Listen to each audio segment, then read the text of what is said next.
مسجدا ضرارا وكفرا وتفريقا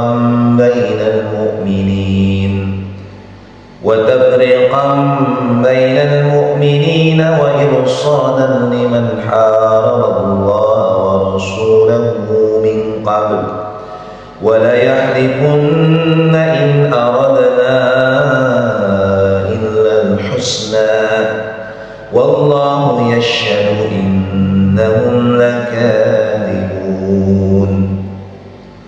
لا تقم فيه أبدا لمسجد أسس على التقوى من أول يوم أحق أن تقوم فيه رجال يحبون أن يتطهروا والله يحب المطهرين أفمن أسس بنيانه على تقوى من الله ورضوان خير أمن أسس بنيانه على شفا جرف فانهار به في نار جهنم والله لا يهدي القوم الظالمين لا يزال بنيانهم الذي بنوا ريبة في قلوبهم إلا أن تقطع قلوبهم والله عليم حكيم إن الله اشترى من المؤمنين أنفسهم وأموالهم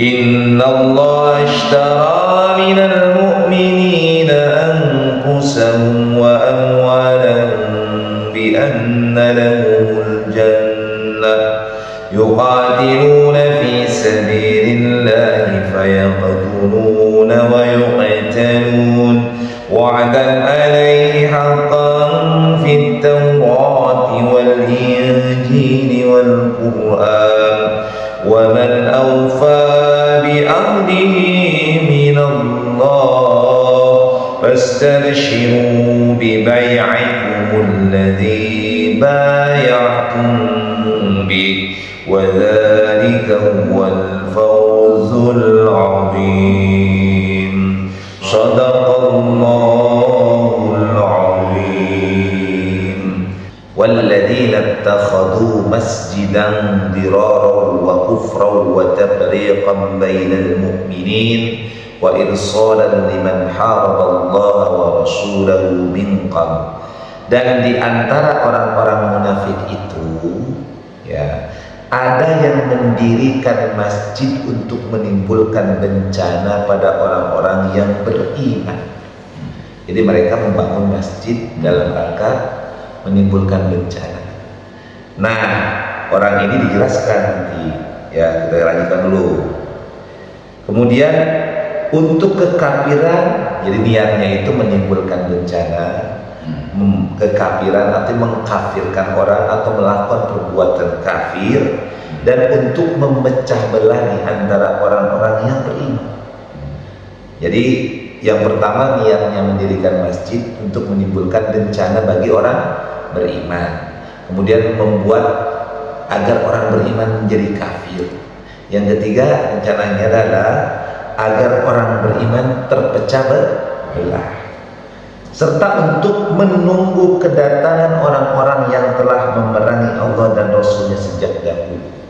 Nah, orang-orang yang memerangi Allah dan Rasulnya sejak dahulu dijelaskan, yakni yang dimaksud dengan orang yang telah memerangi Allah dan Rasulnya sejak dahulu ialah seorang pendeta Nasrani bernama Abu Amir yang mereka tunggu-tunggu kedatangannya dari Syria untuk melaksanakan sholat di masjid yang mereka dirikan, serta membawa tentara Romawi yang akan memerangi kaum muslimin.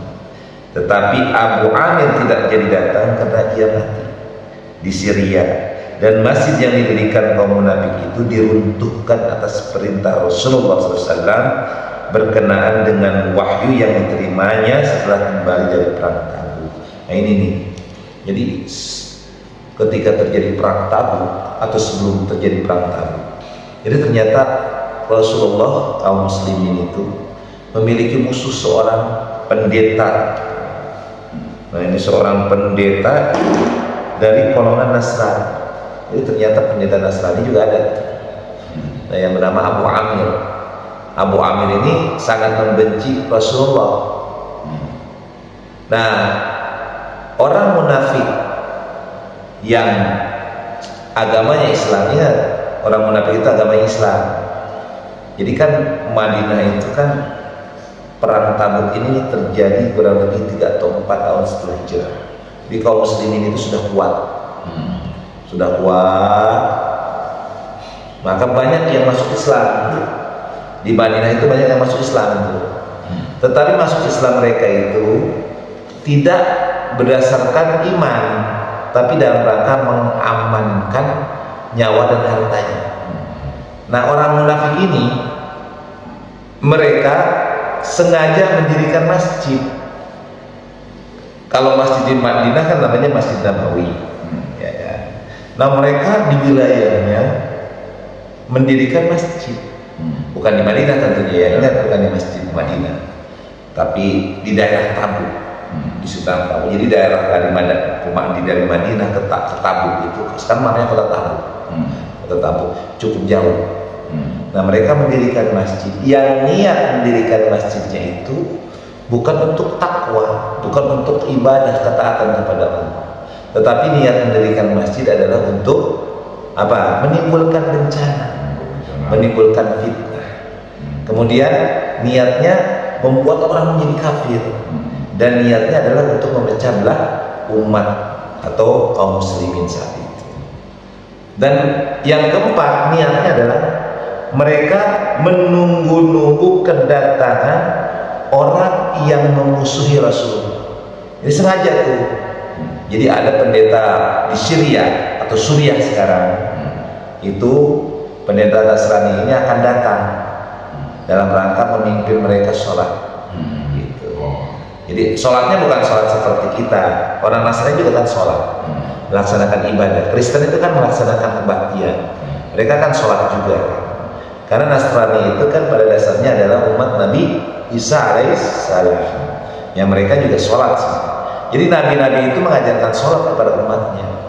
Orang Yahudi juga kan diperintahkan sholat, cuman sholatnya beda sama kita, ibadahnya beda gitu. Sholat itu kan doa.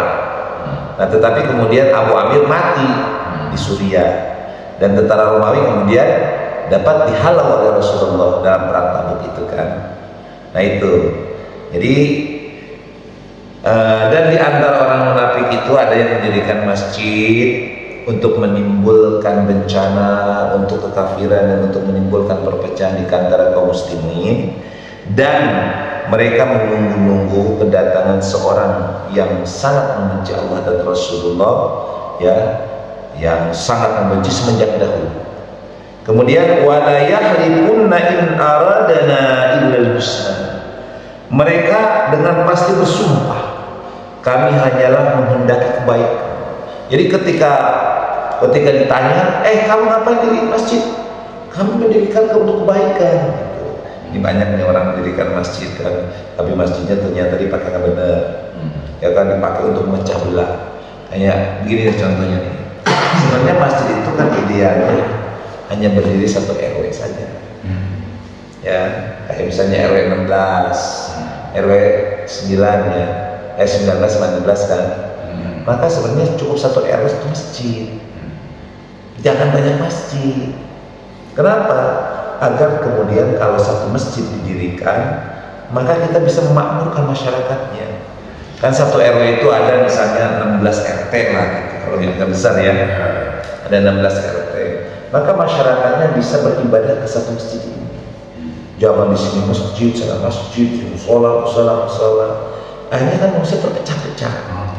Belum nanti lagi perang toa, ya kan, yang ini aja kenceng, ini kenceng semua. Yang ini pengajian. Akhirnya terjadi ketidaknyamanan di masyarakat. Gitu. Makanya sebenarnya kalau pembangunan masjid itu diatur.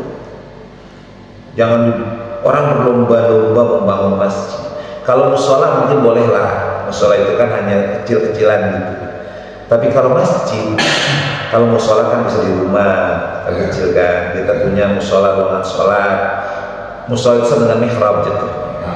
Jadi kayak bisa di rumah padahal satu kamar untuk sholat, musola. Tapi jangan dibangun setelah permanen kayak musola gede gitu ya. Ya, kalau sebenarnya kan kalau di kita sekarang kan masjid sama musola kan bedanya hanya diletak. Kalau masjid dipakai Jumatan, kalau musola nggak dipakai Jumatan kan gitu kan. Karena yang disebut masjid kan begitu kita di kita tuh. Ini masjid, kenapa masjid kan pakai Jumatan? Ini apa musola? Padahal ada musola yang gede ada, tapi masih disebut musola. Kenapa gara-garanya? Karena nggak dipakai Jumatan. Nah ini salah mendefinisikan. Ini masjid itu harus ada satu di satu RW biar kegiatan masyarakat keagamaannya bisa terfokus. Jangan masjid di mana-mana masjid. Yang terjadi coba kalau di mana-mana masjid, kan? Kadang satu RW ada 10 masjid. Kita aja nih RW kita nih RW berapa? 11 ya? 16 ada berapa masjid? 2 masjid ini musola. 2 masjid 1 musola. Masjid apa aja kita? Ilmi yang di Tiglos itu wilayah 16. Oh, di Babul Ilmi 1, Al-Qur'an 1, terus mana lagi? Nah seharusnya nggak boleh, harusnya 1 aja. Babul Ilmi jangan, dia musola, biar anak sekolah kesini. Gitu, jangan diriin juga kan kecil dari kampungnya kurang besar juga. Di RW 19 lebih banyak lagi. Ya. 19. Ada berapa masjid itu? Kayaknya di sekolah 1 ya. Musola masjid kayaknya bukan musola. Sekarang Al-Fitrah aja ada masjid. Oh, Al-Fitrah udah bukan RW 19. Oh, bukan RW 19, bukan RW. RW 20 ya. Jadi yang 19 ada berapa masjid? Nggak ada kan? Nggak ada, hanya musola ya. Di sekolah. Jadi 16-19 memang masjid besarnya ke Al-Qur'an. Nah itu bagus. Gitu. Jadi nggak sampai satu RW ada 2-3 masjid, akhirnya kan satu RW aja udah ribet gitu. Ya. Udah kegiatan lebih enak. Nah ini kita kembali. Jadi pada masa itu Rasulullah ada orang munafik yang mendirikan masjid dengan niat tujuannya untuk menimbulkan perpecahan umat, menimbulkan fitnah dan bencana, dan menimbulkan kekafiran. Dan mereka sengaja mendirikan itu dengan tujuan utama, yaitu mereka ingin datang seorang Nasrani untuk melawan Rasulullah sebagai hujah. Itu akhirnya tetapi kemudian pendeta itu mati, diajar oleh Allah Subhanahu wa Ta'ala. Dan ketika ditanya dan didakwa oleh Rasulullah, kamu ngapain mendirikan masjid? Maka jawabannya, kami tidak punya apa-apa, niat kami adalah untuk kebaikan. Itu kalimatnya. Wallahu yashhadu innahum lakadzibun. Dan Allah menjadi saksi bahwa mereka itu pendusta dalam sumpahnya. Kemudian Allah menjelaskan, la taqum fihi abada. Janganlah engkau melaksanakan sholat dalam masjid itu selama-lamanya. Tuh. Jadi kalau masjid dibangun atas dasar bukan ketakwaan, kita haram sholat. Jadi jangan sembarangan juga. Jadi Rasulullah, Allah mengharamkan sholat di masjid yang dibangun oleh orang munafik. La taqum fihi abada. Jangan kau melaksanakan selama-lamanya sholat di dalam masjid itu. La masjidun ussisa 'ala taqwa min awwali yaumin ahaqqu an taquma fi. Sungguh masjid yang didirikan atas dasar takwa sejak hari pertama adalah lebih pantas kau melaksanakan sholat di dalamnya. Fihi rijalu yuhibbuna ayyatatahharu. Di dalamnya ada orang-orang yang ingin membersihkan diri. Wallahu yuhibbul mutahhirin. Allah menyukai orang-orang yang bersih. Jadi yang pantas dijadikan masjid adalah masjid yang didasarkan dengan niat ketakwaan, kebaikan, memakmurkan masjid. Jadi kalau ada masjid didirikan dalam rangka pecah belah, hancurin masjid. Itu masjid itu dasarnya apa? Takwa. Gitu. Maka dalam ayat ini tegas, la taqum, maka haram mendirikan sholat dalam masjid yang dibangun dengan niat bukan karena ketakwaan. Gitu. Jadi kalau ada masjid dibangun hanya untuk pamer, hanya untuk membuat umat terpecah belah, nggak usah kita sholat di dalam, haram hukum. Ini menjadi kaidah hukum haram, ya. Makanya hati-hati itu, jangan sembarangan juga. Kadang-kadang kita walaupun sholat itu bisa di mana aja, kalimatnya la takum itu artinya kamu memakmurkan masjid itu dalam melaksanakan sholatnya. Jadi bukan hanya sekedar melaksanakan, tapi mendirikan sholat. Kita dilarang mendirikan sholat di masjid yang dibangun bukan atas dasar takwa. Nah, itu yang terjadi pada masa Rasulullah. Nah, kemudian masjid yang dibangun oleh orang munafik itu oleh Rasulullah dihancurkan. Jadi diratakan lagi. Ingat, masjid sekarang zaman Rasulullah itu bukan masjid yang seperti yang sekarang kita bayangkan. Jadi zaman Rasulullah itu Masjid Nabawi itu hanya batu-bata yang susun, ya, tidak ada lantai seperti sekarang. Dulu itu masih pasir, tapi ada beberapa tempat yang dikasih peneduh. Kemudian ada tiang untuk azan. Jadi kalau kita lihat itu jangan menggambarkan zaman Rasulullah itu masjid seperti Al-Qur'an begini. Itu. Tetapi fungsi masjid itu seperti bangunan Arab dulu. Rumah orang Arab dahulu itu batu-batu yang disusun, yang dikasih tanah, kemudian tingginya seperti ini, bahkan lebih rendah dari ini. Dia rata semua. Bangunannya segi 4. Nah gitu. Nah, bangunan Masjid Nabawi terdahulu pun seperti itu. Bahkan ada beberapa bagian yang tidak dikasih atap. Sehingga ketika ada dulu orang Arab Badui datang ke Rasulullah, ketika Rasulullah dan para sahabat sedang berkumpul, kemudian dia kencing di pojokan masjid, maka Rasulullah melarang sahabat untuk memberhentikan Arab Badui itu, biarkan dia selesai dulu. Maka setelah selesai Arab Badui itu pergi, suruh mengambil air untuk disiram. Itu. Jadi jangan berpikir di lantai.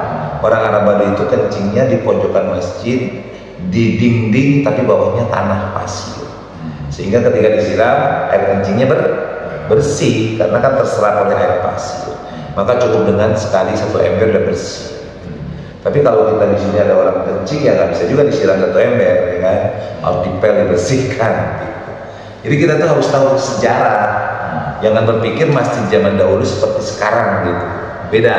Atau padahal lihat di TV misalnya masjid Nabawi sekarang kan megah tuh. Sampai semuanya di semen, dari ujung ke ujung kan.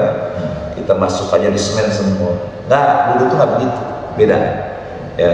Jadi jangan berpikir dengan pemahaman sekarang tentang bangunan. Tapi zaman Rasulullah bangunan itu hanya dinding batu yang disusun setinggi ya kurang lebih seperti ini. Kemudian ada beberapa bagian yang memang di atap untuk menghindari panas, ada bagian yang masih terbuka, dan ada towernya. Jadi Bilal itu naik ke atas kalau azan, dia langsung azan. Gitu, towernya sebelah kanan kalau nggak salah. Dulu zaman kalimatnya. Terlanjutkan. Kemudian kata Allah Subhanahu wa taala, "Afaman assasa bunyanahu 'ala taqwa minallahi wa ridwanin khairun amman assasa bunyanahu 'ala syafa jurufin harin fanhara bihi fi nari jahannam." Maka apakah orang-orang yang mendirikan bangunan masjid atas dasar takwa kepada Allah dan keridhaan Allah itu lebih baik, ataukah orang-orang yang mendirikan bangunannya di tepi jurang yang runtuh lalu bangunan itu roboh bersama-sama dengan dia ke dalam neraka jahanam? Allah tidak memberi petunjuk kepada orang-orang yang zalim. Nah, jadi orang-orang munafik ini niatnya apa? Dia mendirikan masjid niatnya dalam rangka bukan karena Allah.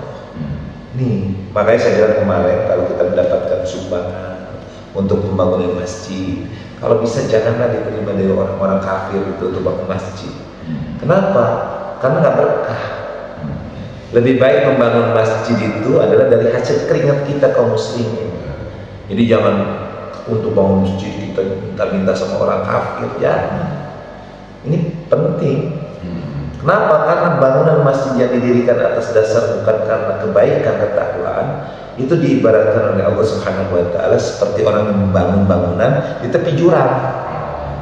Ya kan? Di tepi jurang yang ketika gempa dikit roboh dia, amburadul, dan dia jatuh ke dalam neraka jahanam. Nah, analoginya begitu. Maka sebenarnya hati-hati kalau membangun masjid. Jangan dari dana-dana yang tidak jelas. Kan sekarang kan sudah kalau bangun masjid kan buka lapak di tengah jalan, ya kan? Ingat nggak di depan tuh, kayak di depan, hampir di sebuah pembangunan masjid rata-rata begitu kan? Membuka lapak di tengah jalan, ya membelah jalan minta sedekah kepada pengguna jalan, ya. Sebenarnya tidak sesuai dengan sunnah Rasulullah. Jadi kalau membangun masjid jangan begitu. Tapi membangun masjid itu diberdayakan dari orang-orang muslim, orang-orang yang seagama dengan kita. Karena orang-orang non-muslim, orang-orang kafir, ketika dia menginfakkan uangnya untuk pembangunan masjid, hakikatnya mengotori kesucian masjid. Kan begitu. Kan hal itu kan sesuatu yang harus hati-hati gitu. Contoh begini, ibarat contoh, Padalarang punya air 1 ember. Tiba-tiba ada bangkai cicak jatuh atau tai cicak jatuh, maka air 1 ember itu jadi najis nggak? Jadi mengotori air yang bersih itu nggak? Padahal mau minum nggak dari air itu? Mau minum nggak? Enggak. Padahal yang jatuhnya cuma 1 bagian. Ya, nah itu benar ibaratnya. Kalau kita mencari dana untuk pembangunan rumah ibadah dengan cara-cara atau dari orang-orang yang bukan jelas agamanya, maka diibaratkan begitu. Makanya jangan aneh kalau masjid itu nggak berkah. Beda tuh. Tapi kalau pembangunan masjid dari benar-benar orang-orang yang seagama, memiliki keinginan, kan ingat bangunan masjid itu kan sedekah jariyah, ya kan? Pahala yang mengalir terus menerus selama masjid itu ada. Makanya hati-hati kita kalau mau bangun masjid, jangan meropak-ropak di pinggir jalan, buka lapak. Bahkan yang terjadi kan akhirnya dibisniskan. Ya kan orang kafir ini contoh lah. Orang kafir bawa mobil dia kaya, ngeliat ya orang Islam pengemis dia. Iya, gua ada 5.000 nih, kan tai kencing gua gitu, ibaratnya ke WC kan nggak berkah. Kita mendapatkan uang dari orang yang membenci kita, dari orang maaf yang najis bagi kita. Maka saya sangat nggak suka, sangat tidak setuju kalau membangun masjid kemudian meminta-minta di tengah jalan. Saya lebih setuju kalau orang misalnya membangun masjid bawa proposal, datangi orang-orang Islam yang kaya-kaya, datangi orang-orang Islam yang memiliki usaha, ketuk mereka pintunya. Kita lagi bangun masjid, di dalam harta saudara kan ada hak orang lain, saudara mau berinvestasinya, gitu. Jangan buka lapak tengah jalan, ya. Kalau saya maaf, gitu. Kalau melihat orang minta sumbangan di tengah jalan dalam rangka pembangunan masjid mushola, suka sedih gitu. Apa bedanya sama pengemis? Coba saya tanya, apa bedanya sama pengemis? Apa bedanya sama peminta-minta? Sama nggak? Sama, merendahkan derajat. Sedangkan Rasulullah sangat mengecam, sangat melarang kita mengemis. Ya, pekerjaan yang sangat rendah itu mengemis. Dan itu dilarang dalam agama kita, meminta-minta itu. Nah sekarang kita malah melanggar larangan Rasulullah dengan dalih untuk pembangunan masjid. Nah, saya nggak tahu Al-Qur'an itu dibangun melalui Bukalapak atau? Kalau Al-Qur'an kayaknya enggak. Kalau yang di atas itu ya saya juga belum ngerti. Ya yang di atas itu ya. Kalau itu Bukalapak. Kalau Al-Qur'an kayaknya dulu enggak. Nggak pernah ya. Nggak pernah, memang Al-Qur'an ada donaturnya, donatur dari Pondok Mulia. Ya. Maka itu yang bagus begitu. Banyak yang melakukan yang buka lapak itu bukan di Al-Ikhlas, saya banyak yang di dekat apa namanya BTN tanah yang mau kalah. Iya, hampir rata-rata pembangunan masjid, renovasi atau pembangunan itu membuka lapak tengah jalan, dan itu sangat tidak sunnah. Itu sangat sebenarnya bahkan melanggar larangan Rasulullah. Tapi kita malah melakukan, maka dampaknya masjid itu nggak berkah hasilnya. Kenapa? Ya ini tadi, Di situ ada hal-hal yang mengotori kemurnian dan kesucian daripada pembangunan masjid itu. Ya diibaratkan tadi saya contohkan, padahal punya air 1 ember atau padahal punya air 1 gelas, tiba-tiba ada tai cicak masuk ke gelas itu, padahal mau minum nggak air itu? Kira-kira bersih nggak itu air? Kotor kan? Nah itu ibaratnya begitu analoginya. Maka saya bilang tadi, kalau saya pribadi, kalau ada orang yang membangun masjid dari minta-minta, sangat tidak setuju. Tapi kan itu jadi akhirnya bisnis ya. Jadi seolah-olah bisnis. Wah, minta-minta di tengah jalan dengan dalih membangun masjid itu sangat tidak sunnah, bahkan dilarang oleh Rasulullah. Kalau mau bangun masjid, ketuk orang Islam secara langsung, datangi, bahkan ambil zakatnya kalau perlu. Itu swadayanya itu melalui swadaya orang Islam juga. Jangan orang non-muslim kok diminta-minta sumbangan masjid. Itu bisa jadi non-muslim ngasih yang nggak jelas ya. Atau orang non-muslim, orang kafir lewat ngasih ya. Iya, itu kan mengotori.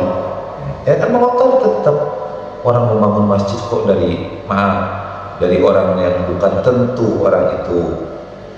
Istilah kata saya bilang tadi, air bersih terkotori oleh satu kotoran yang membuat semuanya menjadi kotor. Itu kan sebenarnya harusnya begitu tuh. Jadi bagaimana sih membangun masjid? Ya membangun masjid kita umat Islam yang swadaya. Umat Islam di negara ini kan 87%. Banyak juga pengusaha-pengusaha, banyak UMKM juga kan. Ya kan datangi para pengusaha yang punya usaha rumah makan, yang punya usaha PT, datangi. Kita mau bangun masjid, saudara kan ada di lingkungan kami, yang sekitarnya misalnya, datangi. Nah, saudara kan sebagai seorang muslim ingin berinvestasi untuk akhirat nggak? Ini kita sediakan masjid untuk dibangun, silakan. Ya kalau diketuk secara langsung dan kita jelaskan sejelas-jelasnya, insya Allah terketuk juga. Iya, yang penting kita dengan cara yang baik kan, datang dengan sopan santun, dengan kita juga sebagai seorang muslim yang baik, silaturahmi, maka insya Allah tuh cair. Bahkan bukan lagi mungkin bisa dia menyumbang setengahnya kan, pembangunan masjid sudah semen seluruhnya dari saya, bisa jadi begitu kan. Dia menginvestasikan ratusan juta, nah bisa jadi begitu sebagai jariahnya dia. Kalau kita melobinya atau kita menjelaskan kepada orang dengan cara yang baik dan orang itu pun insya Allah diketuk hatinya oleh Allah, maka nggak perlu kayak kita begini. Bahkan saya sangat tidak mendukung pembangunan masjid, pembangunan sekolah dari hasil seperti itu. Ya, saya sangat tidak setuju. Kalau kita menghimbau boleh, tapi yang dihimbau kaum muslimin, jangan orang-orang kafir. Kita lanjutkan. La yazalu bunyanuhum alladhi banaw ribatan fi qulubihim illa an taqatta'a qulubuhum. Bangunan yang mereka dirikan itu senantiasa menjadi penyebab keraguan dalam hati mereka sampai hati mereka hancur.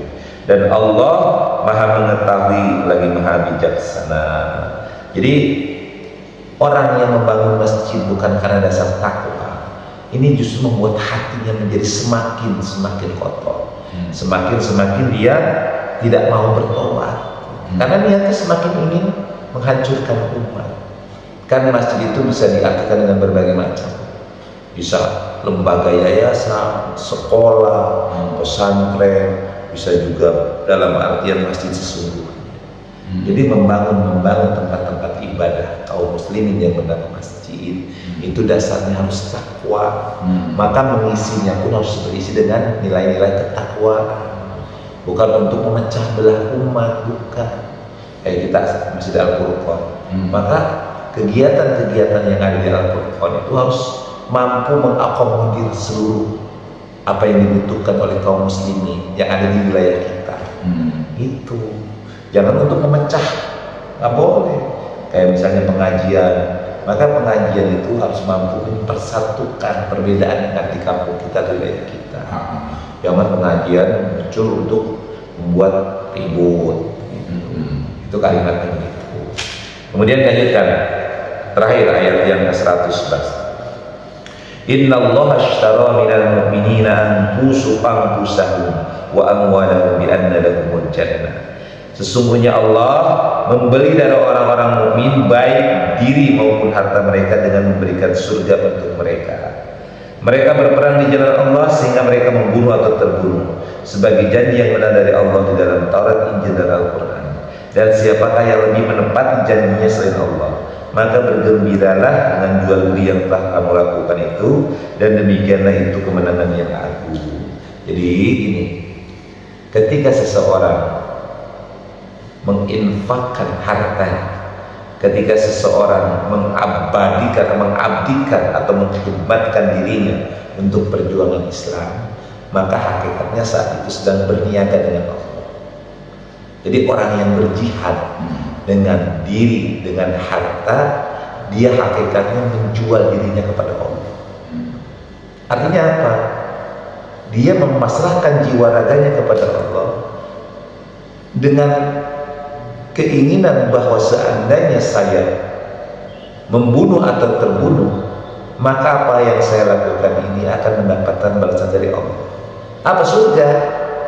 Maka yang kemarin itu dijelaskan, bagi orang yang beriman ketika berperang atau berjihad, maka dia mendapatkan dua kegembiraan, husnaya, dua kebaikan. Jadi bagi orang muslim itu perang ataupun tidak tetap mendapatkan kebaikan, ya kan? Ketika kita berperang jangan sedih, karena kita mendapatkan dua kebaikan. Apa kebaikannya? Mati syahid, menang insya Allah mendapatkan kemuliaan. Nah ini tegasnya bahwa Allah sudah membeli dari orang-orang yang beriman jiwa dan hartanya, dirinya dan hartanya dengan surga. Maka kata Allah Subhanahu wa Ta'ala, bergembiralah dengan jual beli ini. Bergembira kalian dengan perniagaan ini. Kenapa? Karena perniagaan dengan Allah itu tidak akan pernah rugi. Ya, Allah membeli diri kita, membeli apa yang kita miliki, harta kita dengan surga. Bahagia kita, mati nggak ada masalah, jaminannya surga bagi kita dari Allah Subhanahu wa Ta'ala. Maka dijelaskan di akhir itu adalah hal inilah kemenangan yang besar. Artinya orang berperang lawan kafir, lawan orang-orang yang membenci kita, yang musuh kita, nggak usah takut, karena kita mendapatkan tidak ada kesedihan dalam Islam itu. Jadi orang berperang seperti sekarang, contoh real aja, Palestina berperang dengan Israel. Orang Palestina, Hamas nggak ada takut-takut dan sedih, mati sahih, gitu. Jadi nggak ada Islam takut lagi. Ya kenapa? Oh Allah kok sudah janjiin surga, tapi tetap usaha syariatnya tetap dijalankan. Upaya strategi siasat itu harus, jangan konyol juga. Kita harus memiliki strategi-strategi yang khusus. Jangan kita sudah ada Allah, kita begini. Ini kan tawakal konsepnya. Padahal punya motor, ya. Wah saya bertawakal kepada Allah. Padahal masuk aja motor itu, motornya cakep lagi, motor MX yang terbaru. Wah padahal gaya. Masuklah ke Alfa parkirannya. Nah, padahal wah saya bertawakal kepada Allah, teman. Taruh aja kuncinya di situ, padahal masuk aja ke Alfa. Kira-kira tuh motor hilang nggak tuh? Bisa jadi. Saya bertawakal kepada Allah, tapi kunci motor digantungin motornya, masih nyangkut. Kira-kira tuh motor hilangnya mungkin bisa hilang apa enggak tuh? Sangat mungkin jadi. Nah itu salah. Maka upaya yang kita lakukan adalah kita bertawakal kepada Allah. Kita masuk parkiran, kita kunci, kita cabut kuncinya, kemudian kita cari yang punya, tolong jagainnya. Kita baru masuk ke Arafah, misalnya begitu. Nah itu konsep tawakal. Nah yang dilakukan oleh kaum muslimin di Palestina sono, dia tetap berperang dengan keyakinan, dengan penuh kebahagiaan, tidak ada rasa sedih, takut. Kenapa? Karena bagi kaum muslimin dua kebaikan, mati syahid, hidup mulia, atau mut syahidan, atau isyariman atau mut syahidan, hidup dalam kemuliaan dan kemenangan, atau mati syahid langsung dimasukkan surga. yang dijanjikan oleh Allah Subhanahu wa taala. Nah, itu ya. Jadi mudah-mudahan kesimpulannya adalah kita bahagia di dalam kehidupan ini, karena bagi kita orang-orang Islam ini tidak ada kesedihan. Dunia kebahagiaan, akhirat pun kebahagiaan. Ada pertanyaan? Cukup ya. Shadaqallahul azim. Alhamdulillahirabbil alamin.